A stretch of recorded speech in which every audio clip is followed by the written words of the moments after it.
The people of Jammu and Kashmir too have struggled for a century for their freedom and right to self-determination. India's policy of brutal coercion and oppression in occupied Kashmir has ensured that Burhan Wani's legacy continues to inspire the struggle and sacrifices of millions of Kashmiris. A country run by the military with a global reputation for terrorism, narcotics trade, and transnational crime has had the audacity to attack the world's largest democracy.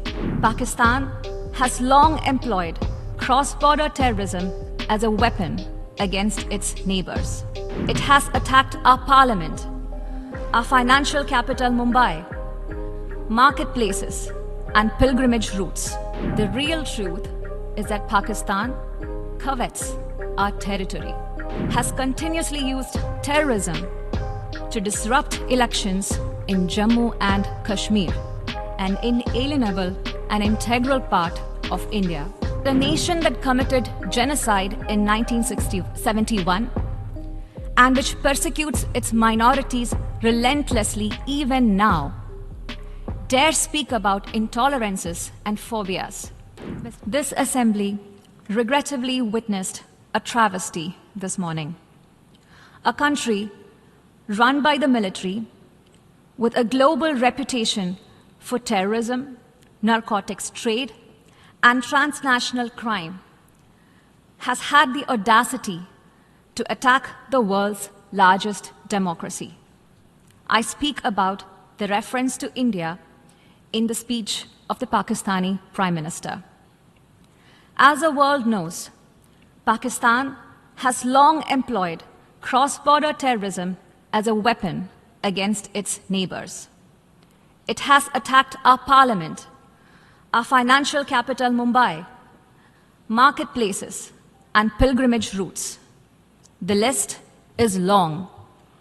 For such a country to speak about violence anywhere is hypocrisy at its worst. It is even more extraordinary for a country with a history of rigged elections to talk about political choices, that too in a democracy. The real truth is that Pakistan covets our territory and, in fact, has continuously used terrorism to disrupt elections in Jammu and Kashmir, an inalienable and integral part of India. A reference has been made to some proposal of strategic restraint. There can be no compact with terrorism. In fact, Pakistan should realize that cross-border terrorism against India will inevitably invite consequences. It is ridiculous that a nation that committed genocide in 1971 and which persecutes its minorities relentlessly even now dare speak about intolerances and phobias. The world can see for itself what Pakistan really is. Mr. President, we are talking about a nation that for long hosted Osama bin Laden, a country whose fingerprints are on so many terrorist incidents across the world, whose policies attract the dregs of many societies to make it their home. Perhaps it should come as no surprise that its Prime Minister would so speak in this hallowed hall. Yet, we must make clear how unacceptable his words are to all of us. We know that Pakistan will seek to counter the truth with more lies.